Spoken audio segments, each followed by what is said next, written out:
Penanganan korban banjir termasuk pencarian korban dan juga pengungsian terus dilakukan hampir sepekan setelah bencana. Lalu bagaimana kondisi pengungsi hingga saat ini? Sudah ada tim jurnalis Kompas TV, Rizka Devi dan juga juru kamera Nova Misdiayanti di salah satu lokasi pengungsian di Pidijaya Aceh dan rekan Rio Johannes di Padang, Sumatera Barat.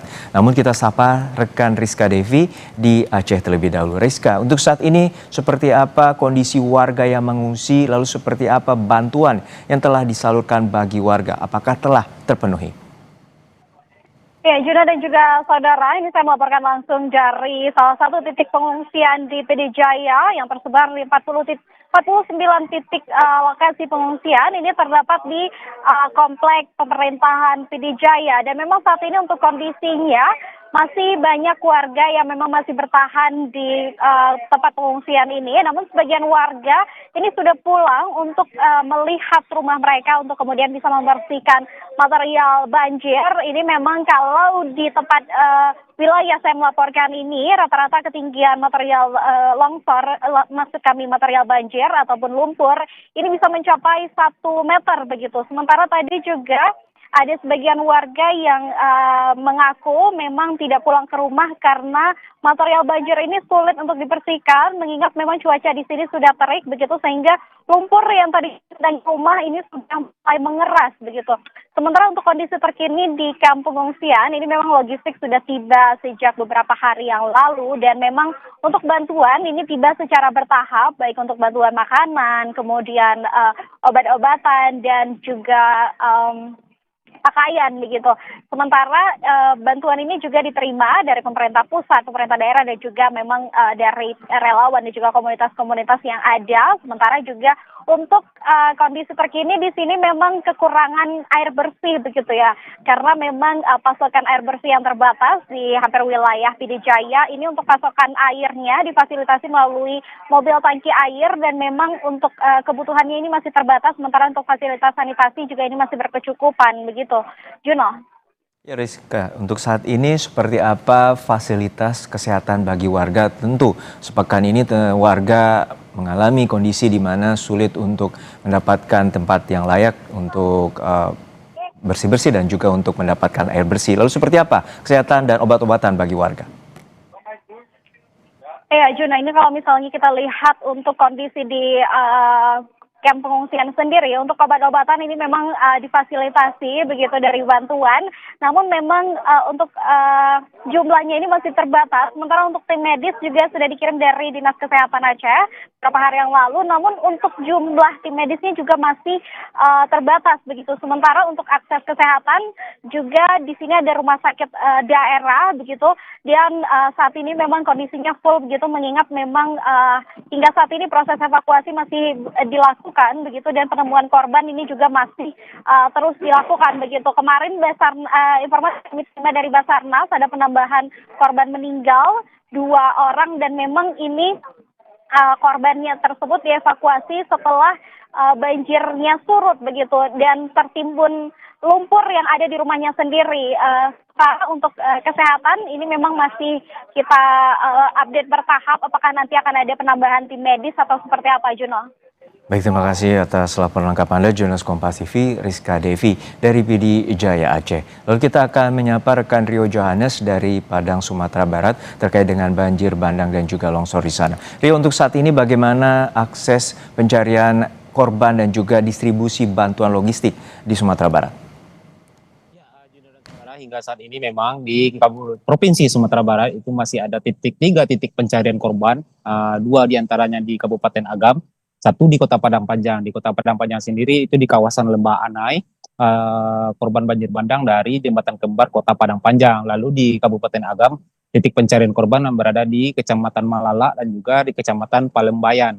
Agam sendiri merupakan satu kabupaten kota terdampak yang paling parah di Provinsi Sumatera Barat dan penyumbang maksudnya di sana terdapat banyak korban.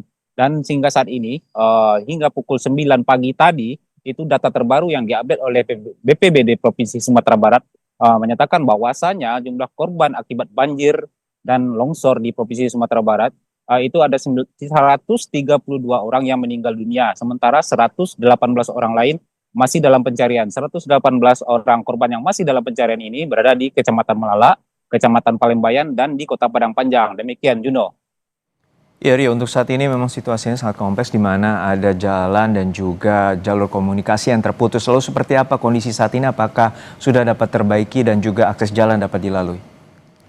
Ya, untuk akses jalan hingga kemarin sore itu ada 10 titik yang kawasan terdampak yang masih belum bisa diakses oleh tim SAR gabungan. Namun dari pagi tadi saya koordinasi dengan posko darurat di Provinsi Sumatera Barat menyatakan dari 10 daerah kawasan terdampak itu menyisakan 2 kawasan lagi yang masih belum bisa diakses, yaitu di Kabupaten Agam. Dan untuk yang belum bisa diakses ini, distribusi bantuan masih dilakukan dengan cara jalur udara. Dan juga ada beberapa kawasan di Kabupaten Pasaman Barat itu memang untuk lebih cepatnya penyaluran bantuan dilakukan melalui jalur laut. Untuk akses jalan utama di Sumatera Barat ini, yang sampai saat ini, yang masih belum bisa diakses itu adalah jalur yang menghubungkan antara Kota Padang dengan Kota Padang Panjang, itu jalur lintas nasional. Dan memang Badan Jalan Nasional sudah melakukan peninjauan ke lokasi dan menargetkan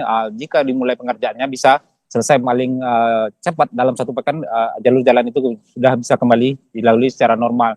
Dan di posko tadi juga diinventarisir lagi beberapa infrastruktur yang rusak untuk jalan. Dan dari tim di lapangan sudah melakukan inventarisir, tadi juga sudah dibahas di dalam rapat.